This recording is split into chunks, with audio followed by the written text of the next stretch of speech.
തൃശ്ശൂരിലേക്കാണ്. അവിടെ പാലപ്പള്ളിയിൽ ഭീതി പരത്തി ഒറ്റയാൻ ഇറങ്ങിയിട്ടുണ്ട്. കുണ്ടായി എസ്റ്റേറ്റിൽ തൊഴിലാളി ലയത്തോട് ചേർന്നാണ് ഈ ഒറ്റയാൻ ഇറങ്ങിയിരിക്കുന്നത് എന്നാണ് നമുക്ക് ദൃശ്യങ്ങളിൽ നിന്നും മനസ്സിലാകുന്നത്.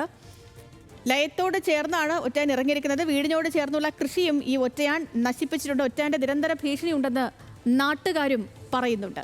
നമുക്ക് ലെവിൻ കെ വിജയനുണ്ട് തൃശ്ശൂരിൽ നിന്ന്. ലെവിൻ, ഈ സ്ഥിരമായി ഒറ്റയാൻ ഇറങ്ങുന്ന ഒരു മേഖലയാണെന്ന് നാട്ടുകാരുടെ വാക്കുകളിൽ നിന്നും മനസ്സിലാകുന്നു. ഒറ്റയാൻ ഇപ്പോഴും ജനവാസ മേഖലയിൽ തമ്പടിച്ചെടുക്കുകയാണോ?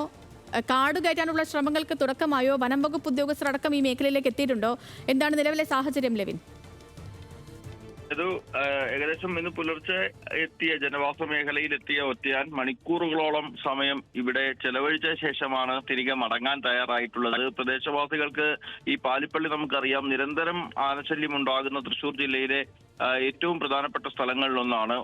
തോട്ടം തൊഴിലാളികളും മറ്റ് എസ്റ്റേറ്റ് തൊഴിലാളികളുമാണ് ഏറ്റവും കൂടുതൽ ഇവിടെ താമസക്കാരെന്ന് വേണമെങ്കിൽ പറയാം. അത്തരത്തിലുള്ള ആളുകൾക്ക് തന്നെ ഭീഷണി ഉയർത്തിക്കൊണ്ടാണ് ഇത്തരത്തിൽ ആനകൾ കൂട്ടമായി പലപ്പോഴും ഈ മേഖലയിലേക്ക് എത്തുന്നത്. പക്ഷേ ചെറിയ ഇടവേളക്കാലത്ത് ജനവാസ മേഖലയിൽ ആനകൾ ഇറങ്ങുന്നത് അത്ര പതിവല്ലായിരുന്നു. പക്ഷെ അത് മറികടന്നുകൊണ്ടാണ് ഇന്ന് പുലർച്ചെ മറ്റുമായി വീണ്ടും കുണ്ടായിലേക്ക് വലിയ തോതിൽ ഇത്തരത്തിൽ ഒറ്റയാന്റെ ഭീഷണി ഉണ്ടായിരിക്കുന്നത്.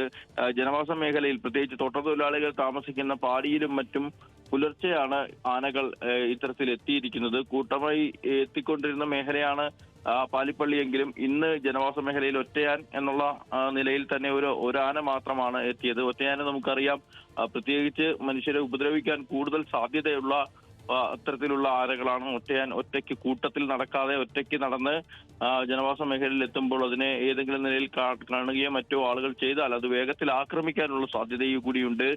ഏതായാലും ഈ മേഖലയിലെ ജനങ്ങൾക്ക് വലിയ ഭീഷണി തന്നെയാണ് ഇങ്ങനെ കൂട്ടമായി മറ്റും സഞ്ചരിക്കുന്ന ആനകൾ. അതോടൊപ്പം തന്നെയാണ് ജനവാസ മേഖലയിലേക്ക് ഒറ്റയാന്മാരും ഇറങ്ങി തുടങ്ങിയിരിക്കുന്നത്. സംഭവത്തിൽ വനംവകുപ്പ് അധികൃതരെ എസ്റ്റേറ്റ് തൊഴിലാളികളും മറ്റും പരാതി അറിയിച്ചിട്ടുണ്ട്. അവർ അവിടെ എത്തുകയും പരിശോധിക്കുകയും ചെയ്തു. പക്ഷേ ശരി ലെവിൻ, ദൃശ്യങ്ങളിൽ നമുക്ക് ആ ഒറ്റയാനെ വളരെ വ്യക്തമായി കാണാം. ഇപ്പോഴും ജനവാസ മേഖലയിൽ തന്നെ ഒറ്റയാൻ തുടരുന്നുണ്ട് എന്നുള്ളതും ദൃശ്യങ്ങളിൽ വ്യക്തമാണ്. ലെവിൻ പറഞ്ഞ പോലെ തന്നെയാണ് ഈ സാധാരണ ആനകളെക്കാൾ ഭയങ്കര ഡേഞ്ചറാണ് ഒറ്റയാൻ എന്ന് പറയുന്നത്. ചെറിയ പ്രകോപനമൊക്കെ വരുമ്പോഴത്തേക്കും ആൾക്കാർ അറ്റാക്ക് ചെയ്യാനുള്ള ഒരു സാധ്യത ഭയങ്കര കൂടുതലാണ് ഈ ഒറ്റയാൻ എന്ന് കേട്ടിട്ടുണ്ട്. അപ്പോൾ ഒറ്റയാനെ പെട്ടെന്ന് കാട് കയറ്റും എന്ന് തന്നെ നമുക്ക് വിചാരിക്കാം.